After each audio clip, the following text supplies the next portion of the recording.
This week's episode of House of the Dragon introduced us to a few of the Dragonseeds.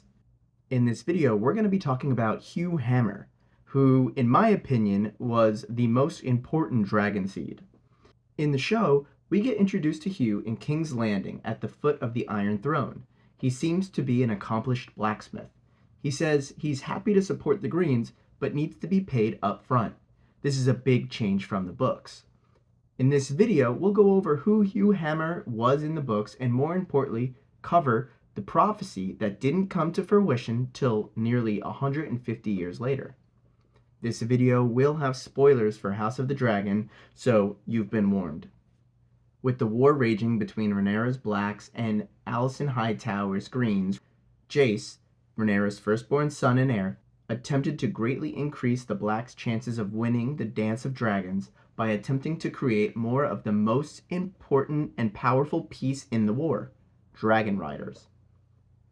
While the Blacks already outnumbered the Greens as far as how many dragons and dragon riders they had, Aemon Targaryen of the Greens rode the fearsome Vhagar, the only remaining dragon from Aegon's conquest, who was flown by his sister, Visenya.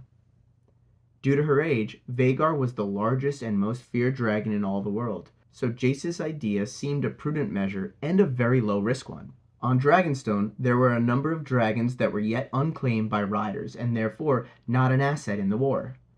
In 129 AC, Jace offered lands, riches, and a knighthood to any man that could master a dragon. It is commonly believed that the only way to be able to ride a dragon was to have Targaryen blood. Since Targaryens married brother to sister for the most part, these would all be bastards, either born from whoring or from the Lord's right to the first night, which was a custom condemned on the mainland Westeros, but often adhered to on Dragonstone. So Targaryen blood was more widespread than the nobility would have the common folks believe. One such Targaryen bastard was Hugh, a blacksmith's apprentice on Dragonstone. This is already a departure from the show's introduction as we see him with the Greens in King's Landing. Hugh was an extremely large man who was very, very strong. He was able to climb upon Vermithor, old King Jaehaerys' dragon, one of the older and larger dragons still alive. Hugh and a number of other Dragonseeds fought bravely in the devastating Battle of the Gullet. I'll save what happens at this battle for another video as there are just so many spoilers in it. But with his help, the Blacks won the Battle of the Gullet. Hugh began to call himself Hugh Hammer. After a cunning move by the Black and a foolish one by the Greens, Rhaenyra is able to retake King's Landing. Prince Daemon Targaryen suggested that Hugh be wed to the daughter of the late Lord Rosby, but Rhaenyra declined this. The Queen instead granted Hugh and Ulf the White lands on Driftmark. Daemon also suggested that House Baratheon and Lannister should be destroyed for their support of King Aegon II. He proposed granting Casterly Rock to Hugh, but Rhaenyra, after talking with the Sea Snake, refused this suggestion as well.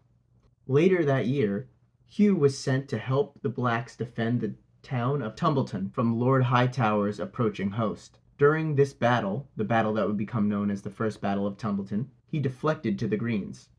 Hugh likely betrayed the Blacks because he felt slighted, where he thought he deserved more than just becoming a knight and some small holdings of land.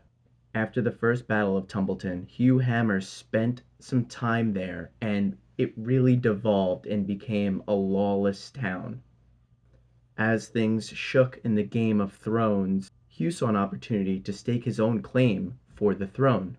Calling himself Lord Hammer, Hugh desired to become king. He gained some support from the soldiers who believed a prophecy which spoke of a new king arising once the hammer falls on the dragon.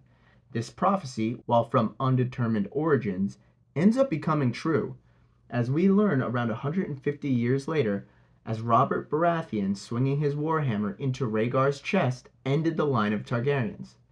Rhaegar was seen as the last dragon before Daenerys. It was also said that his armor had rubies in the shape of a dragon in his chest, which is where Robert hit him with his warhammer, crushing his insides. The next day, Hugh wore a crown of black iron, which Sir Roger Corn, knocked off, Hugh nailed 3 horseshoes to Roger's skull, and an ensuing fight between Hugh's and Roger's supporters led to 3 dead and 12 wounded. Soon there was a band of conspirators attempting to kill Hugh and Ulf, but their plans were interrupted by what would become known as the Second Battle of Tumbleton.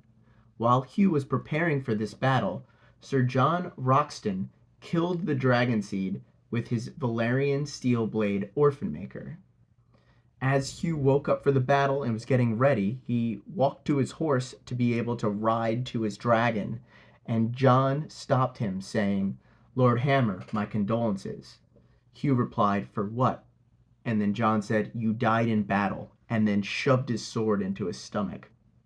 John was killed in turn by Hugh's men, allegedly after slipping on one of Hugh's entrails. So Hugh and the Dragonseeds have a number of implications to the Dance of Dragons, and none bigger than Hugh's and Ulf the White's double cross of the Blacks. There's so much more around this story, and I'll make a few more videos, but because we got this introduction this week, I wanted to get out this video as soon as possible. Please like and subscribe if you want more videos on House of Dragon and A Song of Ice and Fire. Always happy to make them as long as someone wants to watch them. Well, that's it from me. Take it easy, YouTube.